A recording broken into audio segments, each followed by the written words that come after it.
ഒരു യുവാവിനെ കുന്നംകുളം പോലീസ് സ്റ്റേഷനിലെ പോലീസുകാർ ക്രൂരമായി മർദ്ദിക്കുന്നൊരു വീഡിയോ ഇന്ന് വലിയ ചർച്ചാ വിഷയമായിരിക്കാം. ഒരു പൊതുപ്രവർത്തകൻ എന്നുള്ള നിലയിൽ പലപ്പോഴും പോലീസ് സ്റ്റേഷന് മുമ്പിൽ, വില്ലേജ് ഓഫീസിന് മുമ്പിൽ, ഗവൺമെൻറ്റിൻ്റെ പല ഓഫീസുകൾക്ക് മുമ്പിൽ, ബാങ്കിന് മുമ്പിലൊക്കെ പെട്ടെന്നുള്ള പ്രകോപനത്തിൽ എനിക്ക് സമരം ചെയ്യേണ്ടി വന്നിട്ടുണ്ട്. നിങ്ങളത് കണ്ടിട്ടുണ്ട്. സത്യത്തിൽ ഞാൻ വലിയ വേദനയോടെയല്ല. ഇപ്പോൾ അടുത്ത് തന്നെ ഞാൻ ആലോചിച്ചു, ഒരു ചെറുതുരുത്തി പോലീസ് സ്റ്റേഷനിൽ എൻ്റെ നാട്ടിലൊരാളുടെ മകൻ്റെ ബൈക്ക് അങ്ങോട്ട് ഇടത് വഴിച്ച് കൊടുക്കും. ഒരു ഓട്ടോറിക്ഷ പെട്ടെന്ന് റൈറ്റ് ടേൺ ചെയ്ത് ഇവൻ്റെ വണ്ടിയിലിടിച്ചു. ഇവൻ്റെ വണ്ടിക്ക് കാര്യമായി പരിക്ക് പറ്റി. അപ്പോൾ അദ്ദേഹം പെട്ടെന്ന് എന്നെയാണ് വിളിച്ചത്. അപ്പോൾ ചെറുതുരുത്തി പോലീസ് സ്റ്റേഷനിലേക്ക് ഞാനൊരു കൗൺസിലർ എന്നുള്ള ഇതിലാണല്ലോ എന്നെ വിളിക്കുന്നത്. ചെന്നു, ആ സ്റ്റേഷനിൽ ചെന്നു, ഇങ്ങനെ വണ്ടി ഇടിച്ചു പറഞ്ഞു. ഒരു അങ്ങനെയുണ്ടല്ലോ, അതിൻ്റെ സത്യസന്ധമായ വശങ്ങൾ ചോദിക്കാനൊന്നും അവർക്ക് സമയമില്ല. പോലീസുകാരുടെ മുഖത്ത് തന്നെ അങ്ങനെയുണ്ടല്ലോ, ഒരു ചിരിയില്ല, ഒരു ഗൗരവം നിറഞ്ഞ ഭാവമാണ്.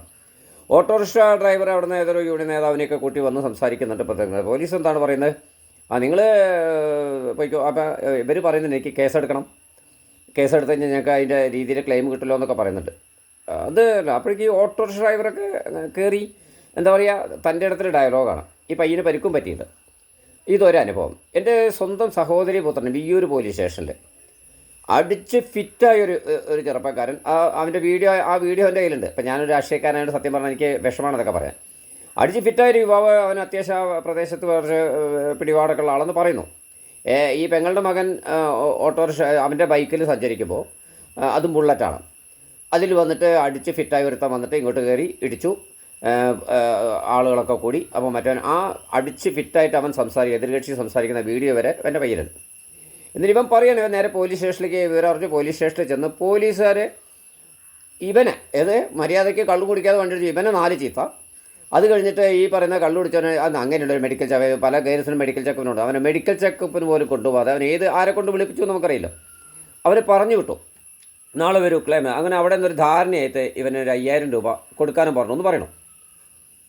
ഇവനിങ്ങനെ ഡെയിലി ചെല്ലേച്ച് അവസാനം ഞാൻ ഇവിടുന്ന് വിയ്യൂർ പോലീസ് സ്റ്റേഷനിൽ ഫോൺ ചെയ്ത് പറഞ്ഞു. അപ്പോൾ എടുത്ത പോലീസുകാരനൊരു മാന്യമായിട്ട് സംസാരിക്കുന്നുണ്ട്. അങ്ങനെയാണ് ഞാൻ അത് അന്വേഷിക്കാൻ പ്രശ്നമില്ല. എന്താണ് മറ്റേ കക്ഷി പൈസ കൊടുക്കാൻ തയ്യാറില്ല, അയാൾ മാറി കളിക്കാൻ. ഇയാൾ പോലീസുകാർ വിളിച്ച ഫോൺ എടുക്കാതെ അവസാനം പോലീസുകാർ ഇവനോട് കൈമറത്ത് എന്ത് ചെയ്യും? എന്ത് നയമാണ് പോലീസിൻ്റെ എനിക്കറിയാം. പോലീസിലെ ഏറ്റവും പക്വത കാണിക്കുന്നത്. ഇത് ഞാൻ പറയുന്നത്, ഇപ്പോൾ ഞാൻ കോൺഗ്രസ് ഭരണത്തിലെ പോലീസ് സ്റ്റേഷനിൽ ഞാൻ അനുഭവങ്ങളുള്ള ആളാണ്. പല കാര്യങ്ങളുണ്ട്. എന്നാൽ വളരെ മാന്യമായിട്ട് പെരുമാറും. ഇതൊരു ഭരണവുമായി ബന്ധപ്പെട്ട പ്രതിഭാസമല്ല, പോലീസുകാരുടെ സ്വഭാവത്തിൻ്റെ വിഷയമാണ്. ഇത് പോലീസിൻ്റെ മാത്രം സ്വഭാവമല്ല. പല ഗവൺമെൻറ് ഓഫീസിൽ ചെന്ന് കഴിഞ്ഞാൽ ചിലവർ വളരെ മാന്യമായി സംസാരിച്ച് കാര്യങ്ങൾ നടത്തിക്കൊടുക്കും. നല്ല ഉദ്യോഗസ്ഥർ എനിക്ക് നന്നായിട്ട് അറിയാം. എന്നാൽ ഒരാൾ ചെന്ന മുഖത്ത് നോക്കാതെ ഗൗരവം നടിച്ച് ഒരു ഫയലിൻ്റെ കാര്യത്തിന് 10 വട്ടം നടത്തിക്കാൻ പറ്റുമെങ്കിൽ നടത്തിക്കുന്ന എത്ര ആളുകൾ, അത് എല്ലാ ഗവൺമെൻറ് ഓഫീസുകളും എല്ലാ ഭരണത്തിലുണ്ട്. ഇത് അവരുടെ ജനിതകമായിട്ടുള്ള ഒരു പരാജയമായിട്ട് എനിക്ക് പലപ്പോഴും തോന്നിയിട്ടില്ല. ഞാൻ ഇവരോടൊക്കെ കയറി കൊടുക്കും. കാരണം എനിക്കങ്ങനെയാണ്. നമ്മൾ മാന്യമായിട്ടാണ് ആദ്യം സംസാരിക്കുന്നത്. എനിക്കെന്താ വെറുതെ പറ്റും ഉദ്യോഗസ്ഥനെ ചീത്ത പറയലാണ് എൻ്റെ പണി. അവിടെ പോയി മാന്യമായിട്ട് ഇങ്ങനെ ഒരു കേസുണ്ട് പോലീസ് സ്റ്റേഷൻ എന്നാൽ നമ്മളതിന് ഇങ്ങനെ ഒരു കാര്യം എന്നൊക്കെ ചെയ്തത്. അപ്പോൾ നമ്മളിത്തിരി താഴ്ന്ന് സംസാരിക്കുമ്പോഴേക്കും ഇവർ വലിയ ആൾക്കാരാണ്. പിന്നെ നമ്മളടക്കം ഭരിക്കും ഇവർ. അങ്ങനെയാണ് പലപ്പോഴും പോലീസ് സ്റ്റേഷന് മുമ്പിലൊക്കെ ഗേറ്റ് പോയി ഇരിക്കേണ്ടി വന്നിട്ടുണ്ട് എനിക്ക്. ആളുകളിങ്ങനെ വിജയൻ വെറും സമരക്കാരൻ. അങ്ങനെയല്ല, ഉദ്യോഗസ്ഥരുടെ പെരുമാറ്റം മോശമായി കഴിഞ്ഞാൽ ഞാൻ എപ്പോഴും പറയുന്നൊരു വാദമുണ്ട്. നമ്മളൊക്കെ കൊടുക്കുന്ന പല നികുതികളുടെ ഫണ്ട് കൊണ്ട് തന്നെയാണ് ഇവരൊക്കെ എല്ലാ ഡിപ്പാർട്ട്മെൻറ്റ് പോലീസായാലും അത് അങ്ങനെയാണല്ലോ ശമ്പളം വാങ്ങുന്നത്. ഇവർ ശരിക്കും നമ്മുടെ കാര്യങ്ങൾ അന്വേഷിക്കുക. ഇപ്പോൾ ഒരു തെറ്റ് ചെയ്ത ഒരാളെ കിട്ടിയാൽ തരാം, തെറ്റ് ചെയ്തോ എന്ന് അന്വേഷിക്കേണ്ട ഒരു കടമ കൂടി പോലീസിനുണ്ട്. തെറ്റ് ചെയ്തു എന്നൊരാൾ അയൽവക്കക്കാരെ മുമ്പിൽ പരാതിയാണ്, ദേഷ്യം കൊണ്ട് വളരെ മോശമായിട്ടൊരു പരാതി മറ്റവനെക്കുറിച്ച് പറയാം. അപ്പോൾ ഉടനെ അവൻ പരാതിക്കാരൻ പറഞ്ഞ് ശരിയാണോ അല്ല മറ്റോ അതൊന്നുമില്ല. മറ്റവൻ എന്നെ ഇങ്ങനെ തല്ലാൻ വന്നു എന്ന് പറഞ്ഞാൽ ഉടനെ അവനോട് നായ പട്ടിയെന്ന് വിളിച്ചിട്ട് പിന്നെ അവനെ ലോക്കപ്പിൽ എന്നൊക്കെ പറഞ്ഞ് മരത്തിനെ ഞാൻ കണ്ടിട്ടുണ്ട്. എന്തിനാ ചിലപ്പോൾ മറ്റവൻ പാരമ്പര്യ വൈരാഗ്യത്തിൻ്റെ പേര് കള്ളപ്പരാതി ആയിരിക്കും കൊടുത്തിട്ടുണ്ടാവുക. ഇങ്ങനെ ഇത് മാനുഷികമായി പരിഗണന, എന്നാൽ നന്നായിട്ട് സംസാരിച്ച് കാര്യങ്ങൾ ഭംഗിയായിട്ട് നടത്തുന്ന ചില പോലീസ് ഉദ്യോഗസ്ഥന്മാരെ എനിക്കറിയാം. അതുകൊണ്ട് അപ്പോൾ ഇതൊക്കെ എനിക്ക് തോന്നിയൊരു കാര്യം, ഈ ഗവൺമെൻറ് ഉദ്യോഗസ്ഥരായാലും ഈ പോലീസ് സേനയിലെ ഉദ്യോഗസ്ഥന്മാരായാലും ഇവർക്ക് ഒരു മാനസിക പഠനം നടത്തേണ്ട ഒരു ട്രെയിനിങ് കോളേജ് കൂടി ഉണ്ടാക്കണം.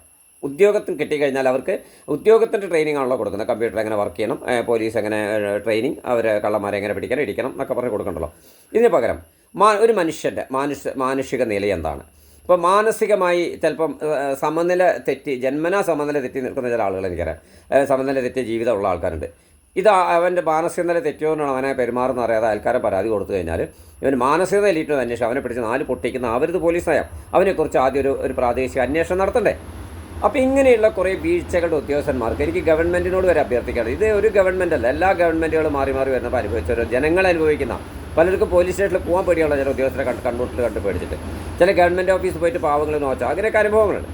അപ്പോൾ ഇവർക്ക് ആർക്ക് ജോലി കിട്ടിയാൽ ഏത് ഡിപ്പാർട്ട്മെൻറ്റും ഒഫീഷ്യൽ ട്രെയിനിങ് കൊടുക്കുന്നതിനൊപ്പം തന്നെ മാനസിക പഠനം നടത്തുന്ന ഒരു ട്രെയിനിങ്, എങ്ങനെയാണ് ജനങ്ങളോട് പെരുമാറേണ്ടത്, ആ പെരുമാറ്റത്തിൽ വൈകല്യം ഉണ്ടായിക്കഴിഞ്ഞാൽ നിങ്ങൾക്കെതിരെ നടപടി ഉണ്ടാവും, നിങ്ങളുടെ ജോലി നഷ്ടപ്പെടുന്നുള്ള രീതിയിൽ ഉണ്ടാവണം എൻ്റെ അഭിപ്രായം. അപ്പോൾ ഇതൊരു നിയമമായി പാലിക്കണമെന്ന് പറയാനാണ് ഞാൻ വന്നത്. കാരണം ഈ മനുഷ്യനോട് മനുഷ്യനെ പോലെ പെരുമാറണം. ഇപ്പോൾ ഇന്നലെ കണ്ട ഒരു പോസ്റ്റ് കണ്ടു, മകനെയും അച്ഛനെയും പോലീസ് സ്റ്റേഷനിൽ വന്നിട്ട് ആ മകൻ്റെ മുന്നിൽ വെച്ച് അച്ഛനെ 4 പടയ്ക്കുന്ന ഒരു വീഡിയോ ഇപ്പോൾ ഞാൻ കാണുന്നുണ്ട്. എന്താണ് ഇതിൻ്റെയൊക്കെ അർത്ഥം? ഒരു കുടുംബത്തിലെ ഏറ്റവും വലിയ, ഇപ്പോൾ ഞാനും എൻ്റെ കുടുംബവും പുറത്തു പോകുമ്പോൾ എൻ്റെ ഏറ്റവും വലിയ അന്തസ്സ് എന്താണ്? എൻ്റെ കുടുംബത്തിലെ ആളുകൾക്ക് മുമ്പിൽ എനിക്ക് ആരുടെ മുമ്പിൽ ഒരു അന്തസ്സ് കിട്ടുന്നില്ല. പെട്ടെന്നൊരു ഇൻസിഡൻറ്റ് ഉണ്ടായി, എൻ്റെ വണ്ടി ഒരാൾ തട്ടി പോലീസ് സ്റ്റേഷനിൽ കൊണ്ടുപോയി കഴിഞ്ഞാൽ എൻ്റെ ഭാര്യയും മക്കളും എൻ്റെ വണ്ടിയിലുണ്ട്. എൻ്റെ ഭാര്യയുടെ അവർ മുന്നിൽ വെച്ചിട്ട് എന്നെ പോലീസ് ഒറ്റ അടിയും കൂടെ അടിച്ചത് എൻ്റെ ഭാര്യയുടെയും മക്കളുടെ മുമ്പിൽ ഞാൻ എന്തിനു കൊള്ളും? ഈ ഒരു മാനുഷിക പഠനം തന്നെയാണ് വിഷയം എന്നെനിക്ക് തോന്നുകയാണ്. അപ്പോൾ ഇതൊരു റിക്വസ്റ്റായിട്ടാണ് ഈ വീഡിയോ വന്നിരിക്കുന്നത്. തീർച്ചയായിട്ടും ഇത് ഗവൺമെൻറ്റുകൾക്കല്ല, ഈ ചെയ്യുന്ന ഉദ്യോഗസ്ഥർക്കെതിരെ ശക്തമായ നടപടി എടുക്കണമെന്നുള്ള വാദം എനിക്കുണ്ട്. ഇവർക്ക് ജോലി കിട്ടിയത് മുതൽ ഇടയ്ക്കിടയ്ക്ക് ഒരു 2 കൊല്ലം കൂടുമ്പോഴെങ്കിലും ഇവർക്ക് ഓരോ ട്രെയിനിങ്, മനുഷ്യനെ മനുഷ്യനായി മനസ്സിലാക്കി പെരുമാറാനുള്ള ട്രെയിനിങ് കൊടുക്കണം എന്നൊരു അഭ്യർത്ഥന കൂടി മുന്നോട്ട് വയ്ക്കാനാണ് ഈ വീഡിയോ ഞാൻ ഇന്ന് വന്നത്.